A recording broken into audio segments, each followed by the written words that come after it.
Hello friends.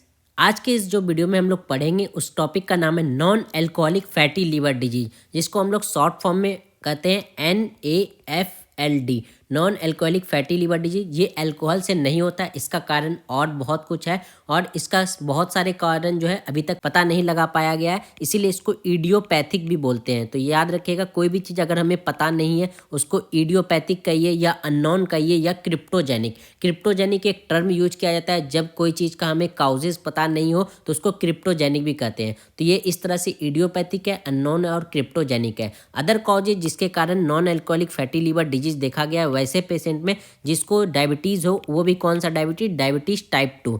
तो diabetes type 2 में क्या होता है, आपको पता है कि डायबिटीज टाइप 2 जो होता है उसमें क्या होता है, इंसुलिन रेजिस्टेंस होता है, जिसके कारण जो है लीवर फंक्शन अच्छे से नहीं कर पाता। उसके बाद ओबेसिटी अगर किसी को ज़्यादा है तो उसके कारण भी ये सिंड्रोम हो सकता है, non alcoholic fatty liver disease हो सकता है।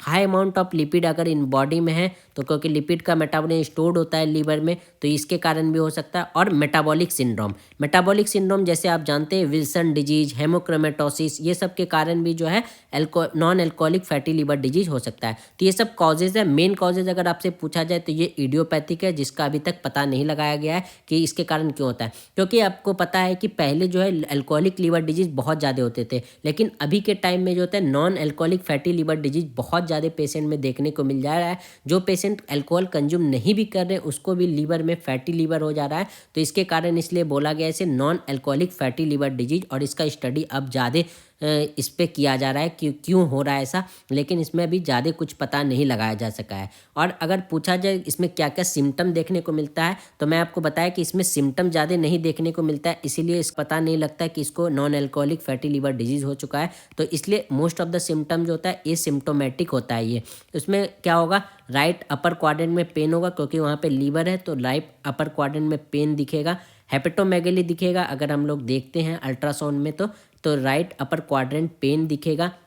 अगर बात करें तो इसमें दो तरह के होते हैं, एक इन्फ्लामेशन होता है सिम्टम में, एक इन्फ्लामेशन नहीं होता। तो दो टाइप के इसमें डिवीज़न किए गए हैं, एक तो होता है इन्फ्लामेटरी, एक होता है नॉन इन्फ्लामेटरी। नॉन इन्फ्लामेटरी जो होता है उसको बोलते हैं सिंपल स्टेटोसिस होता है, और दूसरा जो होता है वो होता है स्टेटोहेपेटाइटिस जो होता है ये एक तरह का कॉम्प्लेक्स है, जिसको हम लोग शॉर्ट टर्म में नैस भी कहते हैं। नैस का फुल फॉर्म हो गया नॉन अल्कोहलिक स्टेटोहेपेटाइटिस। तो आप यहाँ पे रट सकते हैं, नैस जो होता है ये non alcoholic fatty liver disease का एक क्लासिफिकेशन है, जिसमें क्या होता है इन्फ्लामेशन हो जाता है लीवर में। और ये जो सिंपल स्टेटोसिस है इसमें इन्फ्लामेशन नहीं होता, तो इसमें विदाउट इन्फ्लामेशन होता है, सिम्टम इसमें नहीं दिखता ज़्यादा इन्फ्लामेशन क्योंकि लीवर में होता भी नहीं है। और इसमें जो होता है with inflammation and fibrosis, with inflammation इसमें होता है और फाइब्रोसिस भी हो जाता है, यहाँ तक कि ये सिरोसिस स्टेज में भी जाने लगता है। तो विथ इन्फ्लामेशन एंड फाइब्रोसिस भी होता है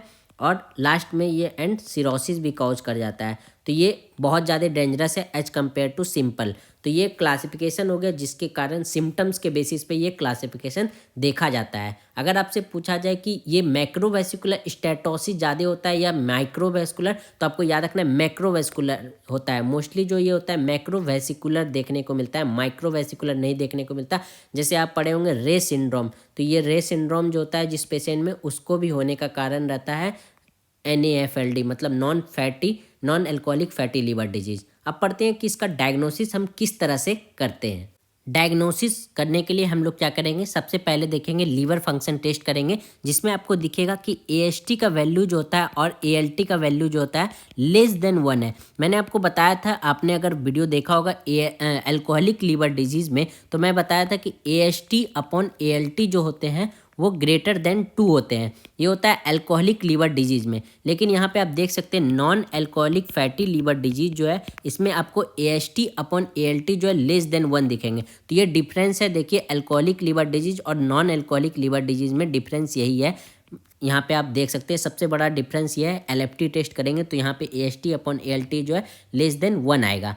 तो सबसे पहला जो है ये आपको कंक्लूजन मिल जाएगा कि ये तो अल्कोहल से नहीं हो रहा है। दूसरा आपको यहाँ पे जो पेशेंट दिखेंगे उसमें ANA anti nuclear antibody present मिलेगा, लेकिन ये स्क्रीनिंग टेस्ट है क्योंकि ये बहुत सारे में दिखते हैं। आपको बोले तो ये मेटाबॉलिक सिंड्रोम से रिलेटेड है, तो है जैसे हेमोक्रोमेटोसिस में ज़्यादा होता है तो इंक्रीज सीरम फेरेटिन भी दिखेगा, जो हेमोक्रोमेटोसिस में देखने को मिलता है, तो इंक्रीज सीरम फेरेटिन देखने को मिल सकता है। उसके बाद हम लोग रेडियोलॉजिकल इमेजिंग करेंगे।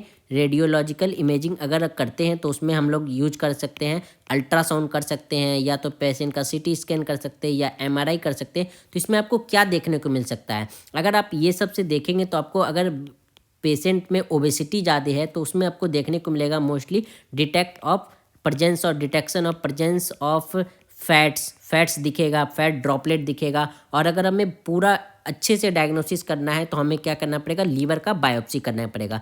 तो बायोप्सी करेंगे तो हमें पता चल जाएगा कि मोस्टली कारण पता चल जाएगा क्या कॉजेज है जिसके कारण ये non alcoholic fatty liver disease हो रहा है। तो डायग्नोसिस में सबसे मेन डायग्नोसिस जो है आपको ये याद रखना है, AST/ALT जो है <1 होता है। रेडियोलॉजिकल इमेजिंग करेंगे तो उसमें फैट दिखने लगेगा और बायोप्सी करके उसका जो है पूरी तरह से हम लोग डिटेक्ट कर सकते हैं। आप यहाँ पे देख सकते हैं किस तरह से ये फैलता है, प्रोग्रेशन किस तरह से है। नॉन अल्कोहलिक फैटी सबसे पहले हेल्दी लीवर था, उसका फैटी लीवर में ये कन्वर्ट हुआ due to deposition of fat या और कोई कारण के कारण। उसके बाद फाइब्रोसिस होता है, फाइब्रोसिस स्टेज में जाता है, उसके बाद लास्ट में सिरोसिस हो जाता है और उसके बाद ये लीवर कैंसर में भी कन्वर्ट हो जाता है। तो ये इसका कॉम्प्लिकेशन है, मैं आपको बताऊंगा कॉम्प्लिकेशन। अगर कोई पूछे आपसे कॉम्प्लिकेशन क्या क्या है तो इसका सिरोसिस और हेपेटोसेलुलर कार्सिनोमा जिसको SCC भी कहते हैं, इसका मेन कॉम्प्लिकेशन है non alcoholic fatty liver disease का।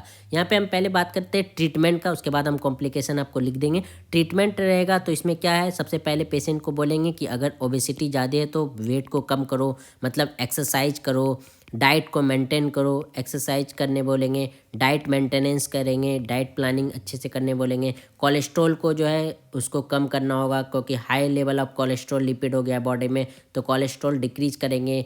कंट्रोल करने बोलेंगे डायबिटीज़, अगर डायबिटीज़ पेशेंट है तो डायबिटीज कंट्रोल करने की कोशिश करेंगे। तो ये सब मेन इसका ट्रीटमेंट, इसमें कोई भी दवाई की ज़रूरत नहीं होती। कोशिश किया जाता है जो इसका काउजेज के बेसिस पे हम लोग जो है इसका ट्रीटमेंट करते हैं, बाकी इसका कोई भी दवाई की ज़रूरत नहीं होती। अगर कॉम्प्लिकेशन पूछा जाए तो मैं आपको बताया कि कॉम्प्लिकेशन जो होता है non alcoholic fatty liver disease में आपको सिरोसिस हो जाएगा लेटर स्टेज में, लास्ट स्टेज में सिरोसिस, और उसके बाद हेपेटोसेलुलर कार्सिनोमा भी होने का चांस रहता है। तो अगर पूछा जाए हेपेटोसेलुलर कार्सिनोमा होने का कितना चांस रहता है तो 1 से 2% और 8 से 10% सिरोसिस होने का जो है चांस रहता है। तो ये कॉम्प्लिकेशन है non alcoholic fatty liver disease. अगर लेबोरेटरी डायग्नोसिस आप यहाँ पे ये सब भी दे सकते हैं, लेकिन मेन डायग्नोसिस यही है जो मैंने आपको इसमें लिखा है। अल्ट्रासाउंड भी आपको करने बताया, ट्रीटमेंट में मैं बताया, डाइट प्लानिंग करना होगा, एंटीऑक्सीडेंट भी दे सकते हैं, ऐसे कोई ज़रूरत नहीं है, और लीवर बायोप्सी डायग्नोसिस के लिए बेस्ट है।